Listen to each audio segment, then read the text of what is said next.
Hi guys, welcome sa aking mini vlog. Today's video guys, magluluto tayo ng chicken and sweet and sour ang lulutuin natin ngayon. Iminarinate ko pala itong manok, tapos pinrito ko, inikot ko sa harina bago ko iprito. Tapos gawin natin ng sweet and sour.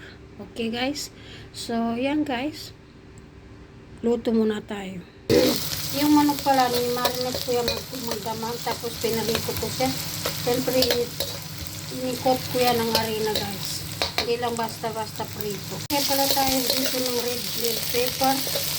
Tapos green bell pepper. Pero sa huli lang natin ilagay naman.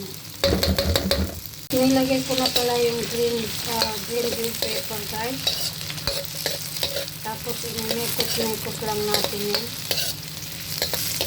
Ewan ko ba kung ano sa ewan ko. Pasta ganun. Wala pala ako dito ng tomato paste at saka ketchup. Nilagyan ko ito ng sugar. Kaya nga may sweet at saka may vinegar siya. Pero ilalagay ko lang dyan sa naman.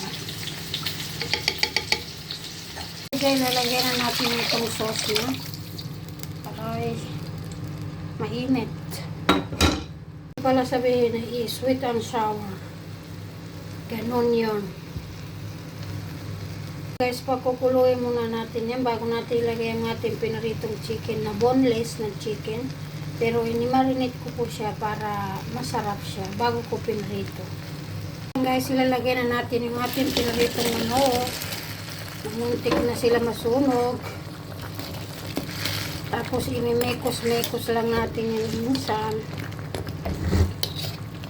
Ayan. Mamaya yan, matanggal-tanggal yung tubig. Marami pa tubig. Huwag pa magkalimutan na naglagay na pala ako dito ng pangpalasa like Maggi cubes at black pepper, paprika powder at saka konting salt lang.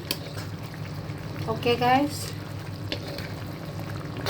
So yan guys, alam niyo guys, ang sarap nito. Kasi nagkamarinate na yung manok, pinarito pa siya, nakakot siya ng harina, tapos pinarito pa. Tapos ito pa. O diba? So yummy. Natikman ko na pala ito. So good na siya. Nasa luto na, lagyan natin ng green onion, yung puwit ng green onion, hiniwa-hiwa ko lang yan. Hindi namang yan, kailangan yan. Lang, option lang. Kung gusto mo nang mabango pa yan, ayan, lagyan mo. Kung ayaw mo naman, okay lang. Wala namang problema. Hindi namang requirements yan. Pero gusto ko lang siya lagyan. Kapangdagdag ng ay, naku, nabubulbul na ako. Kapangdagdag ng ba yun? Amoy at saka lasa, siyempre. So, yan guys. Luto na po ito. Iahon ko na siya kasi kakain na ako. Tapos, gutom na ako. Guys, ito na po yung ating pagkain. Guys, gusto ko yung may tutong na kanin. Ito guys, pwede ninyo ito gawin pang business din na luto. Kasi masarap po siya. At siyempre, meron tayong merienda. So, yan guys, kain po tayo. Bye-bye.